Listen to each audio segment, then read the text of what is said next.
आदरणीय जेपी नड्डा जी आप लोगों को संबोधित करेंगे। मेरा आदरणीय नड्डा जी से आग्रह है कि अपना संबोधन प्रारंभ करें।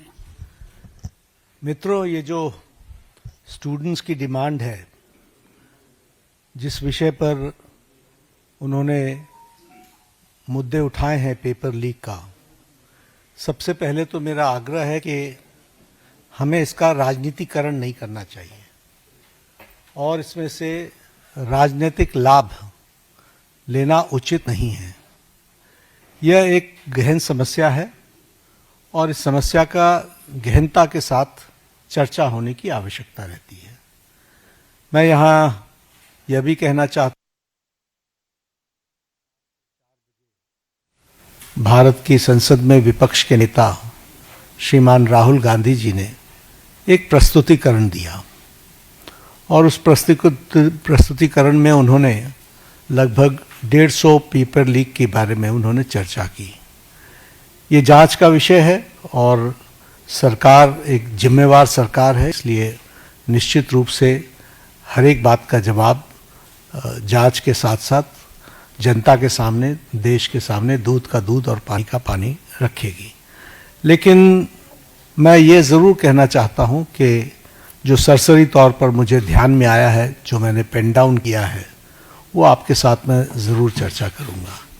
अगर मैं बात करूँ, जम्मू कश्मीर में सर्विस सिलेक्शन बोर्ड के एग्ज़ामिनेशन में पेपर लीक हुआ, जहाँ पर कांग्रेस और एनसी की सरकार है, नेशनल कॉन्फ्रेंस की। उसी तरीके से Himachal Pradesh school examination board में उसमें पेपर लीक हुआ, जहाँ कांग्रेस की सरकार है। उसी तरीके से झारखंड में JAC में हिंदी और साइंस के पेपर लीक हुए झारखंड, जहाँ पर कांग्रेस और झारखंड मुक्ति मोर्चा की सरकार है। तेलंगाना में वहाँ पर इंटरमीडिएट के लैंग्वेज के पेपर लीक हुआ और वहाँ पर भी हमको मालूम है कि कांग्रेस और CPI की सपोर्टेड सरकार है। तेलंगाना में SSC में लैंग्वेज के पेपर लीक हुआ और वहाँ भी तेलंगाना में कांग्रेस पार्टी और CPI की सपोर्टेड सरकार है। तमिलनाडु में B.Ed के कोर्स पेपर में वहाँ पर जिसे हम कहते हैं Tamil Nadu teachers education university board, वहाँ भी पेपर लीक हुआ। वहाँ भी उस समय विपक्ष की सरकार थी। वेस्ट बंगाल में पुलिस कांस्टेबल का रिक्रूटमेंट एग्ज़ाम पेपर लीक हुआ, वहाँ उस समय TMC की सरकार थी। पंजाब में Punjab subordinate service selection board, इसमें ग्रुप B के एग्जामिनेशन में इसमें भी पेपर लीक हुआ और मैल प्रैक्टिसेस भी हुए हैं। उसी तरीके से केरला में स्टेट में PSC के 26 एग्ज़ाम पेपर में इरेगुलरिटीज़ हुई हैं। कर्नाटक में जहाँ पर कांग्रेस की सरकार है, वहाँ भी प्रेपरेटरी बोर्ड एग्ज़ाम में पेपर लीक हुआ, PUC के पेपर में लीक हुआ। तो इस तरीके से मेरे को तो ये कुछ नाम मैंने लिए हैं अभी। ये इसकी बहुत लंबी फेयर लिस्ट है जिसके बारे में हम चर्चा चाहेंगे कि जब चर्चा हो। लेकिन मैं पूछना चाहूँगा विपक्ष के नेता से, राहुल गांधी जी से, कि आप सिलेक्टिव क्यों हैं? Why are you so selective? आपने UPA की और UPA के सपोर्टेड सरकारों को, जिसे हम इंडी गठबंधन कहते हैं, इंडी अलायंस कहते हैं, उनकी गवर्नमेंट्स के बारे में आपने क्यों नहीं चर्चा की? क्यों आपने अपने आप को उससे अलग रखा? यह स्पष्ट बताता है कि आपका उद्देश्य छात्रों का हित नहीं है। आपका उद्देश्य एजुकेशन में बढ़ोतरी हो, एजुकेशन की क्वालिटी में बढ़ोतरी हो, स्टूडेंट्स को जस्टिस मिले, इसमें आपका इंटरेस्ट नहीं है। आप स्टूडेंट्स के विषयों को, डिमांड्स को लेकर के आप पॉलिटिकल माइलेज लेना चाहते हैं, राजनीतिक रोटियां सेकना चाहते हैं, जो कि दुर्भाग्यपूर्ण है। लेकिन मैं इस मोड़ पर एक बात जरूर कहना चाहूंगा कि यह समय ये नहीं है कि हमारी सरकारें, आपकी सरकारें, तुम्हारी सरकारें, इस तरीके से हम इन चीज़ों को विभाजित करें। ये गंभीर मसला है और जैसा मैंने आपके सामने कुछ नाम गिनाए, ये बड़ी लंबी लिस्ट है जिसमें यूपीए की सरकारें इन्वॉल्व हैं जहां पेपर लीक हुआ है। लेकिन हम आरोप प्रत्यारोप से बाहर निकल करके हमें इस पर चर्चा करनी चाहिए, और चर्चा करने का जो सबसे अच्छा माध्यम है वो है सदन, वो है पार्लियामेंट, और हम चर्चा के लिए तैयार हैं। गहन चर्चा हो, गहन चर्चा के माध्यम से इसकी बारीकियों में हम जाएं। What are the factors which are leading to for paper leak, who are the people involve, and how the central government has responded. हमने किस तरीके से, जब हमारे ध्यान में कोई पेपर लीक आया है तो हमने किस तरीके से इसको एड्रेस किया है, और बाकी सरकारों को भी किस तरीके से इसमें एड्रेस करना चाहिए। क्या बिंदु है जिसके बारे में हमको गहराई से चिंतन करके उसका कोई रास्ता निकालना चाहिए, ताकि हमारे छात्रों के साथ जो करोड़ों में हैं उनके साथ अन्याय न हो। और भारतीय जनता पार्टी एनडीए इस मामले में मोदी जी के नेतृत्व में बहुत गंभीर है, और बहुत गंभीरता से हमने इन विषयों को लिया है, और इसीलिए हमने चाहा है कि संसद में इसकी चर्चा हो। Short duration discussion, long duration discussion, business advisory committee में आप तय करो कितना समय आपने लेना है, 12 घंटे लेना है, 18 घंटे लेना है।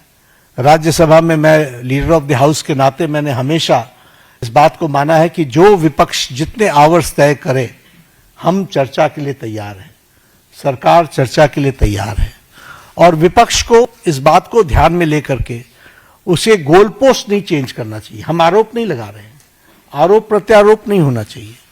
हम इस समस्या का किस तरीके से निदान कर सकते हैं उसके बारे में हमको सोचना चाहिए, और पार्लियामेंट सबसे उपयुक्त फोरम है जहां हम गहराई से इसकी चिंतन कर सकते हैं।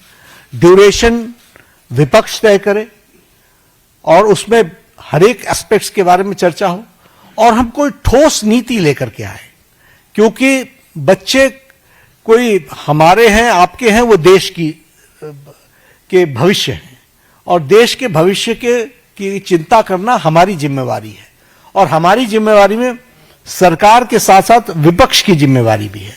इसलिए विपक्ष भी अपनी जिम्मेवारी को निभाए, और हम सब साथ मिलकर इसका समाधान करें, और कोई स्थायी समाधान की दिशा में हम आगे बढ़ें, ऐसा मैं निवेदन करना चाहता हूं। आज मेरी तरफ से इतना ही कहना है। मैं फिर आपको आश्वस्त करता हूं कि मोदी जी के नेतृत्व में चलने वाली सरकार जिम्मेवार सरकार, रिस्पॉन्सिबल गवर्नमेंट, रिस्पॉन्सिव गवर्नमेंट, ये हमेशा आतुर है कि सभी बातों की संसद में चर्चा होनी चाहिए, और हम चर्चा के लिए तैयार हैं। एक मिनट 2-3 सवाल ले पाएंगे, ज्यादा सवाल ले नहीं पाएंगे हम लोग। आमोद राय।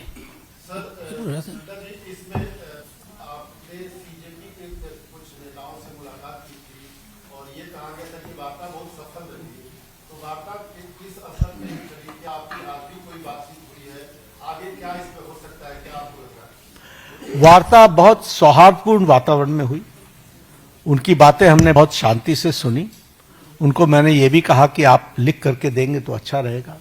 उन्होंने वो सारी बातें लिखी हैं। मैंने कहा मैं आपको रिस्पॉन्ड करूंगा। मैंने उनको रिस्पॉन्ड किया, और मैंने उनको कहा है कि हम चर्चा के लिए तैयार हैं। आप जब कहेंगे हम चर्चा के लिए अग्रसर रहेंगे। नीरज पांडे कोई बात नहीं पूछेंगे। नीरज पांडे आज कोई चर्चा नहीं है।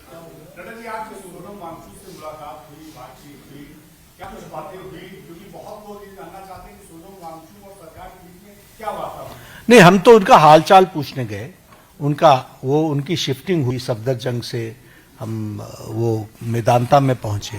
तो एक तो वो आईसीयू में थे, तो वहां पर बहुत रिस्ट्रिक्टेड वातावरण होता है, लेकिन उसके बीच में हमने उनका हालचाल पूछा, उनके बेटरमेंट की बातचीत हमने की, और हमने कहा कि आप अपना अनशन तोड़िए और आप मुख्य धारा में शामिल होकर के बच्चों को सही डायरेक्शन की तरफ आप ले जाएं। हमारा सरकार विषयों के बारे में चर्चा करने के लिए खुली है, और वो हमेशा उसको एड्रेस करेगी।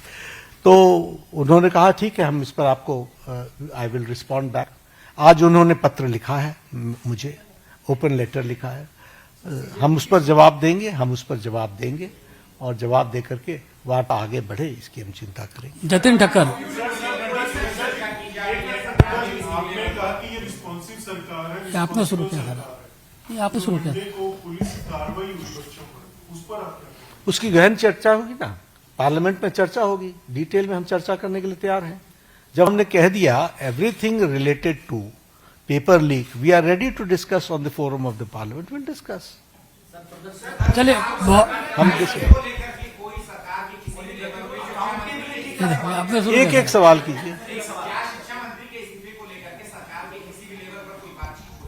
नहीं, इस तरीके से नहीं होते। हम चर्चा के लिए तैयार हैं, वो पार्लियामेंट में होगी, वो अपनी बातों को रखे, सरकार जवाब देगी। शर्मा जी पूछो, लास्ट सवाल आप जल्दी पूछो। मैं पार्लियामेंट में चर्चा करेंगे ना। जो इशू तो सोनम वांगचुक ने जो अपने पत्र में आपको जो लिखा उसमें एड्रेस किए हैं, क्या उन मुद्दों का सरकार के पास समाधान है? वी विल रिस्पॉन्ड, हम रिस्पॉन्ड करेंगे। उन्होंने लिख करके दिया, हम रिस्पॉन्ड करेंगे। बहुत बहुत धन्यवाद आप सब लोगों का। बहुत बहुत धन्यवाद, बहुत बहुत धन्यवाद।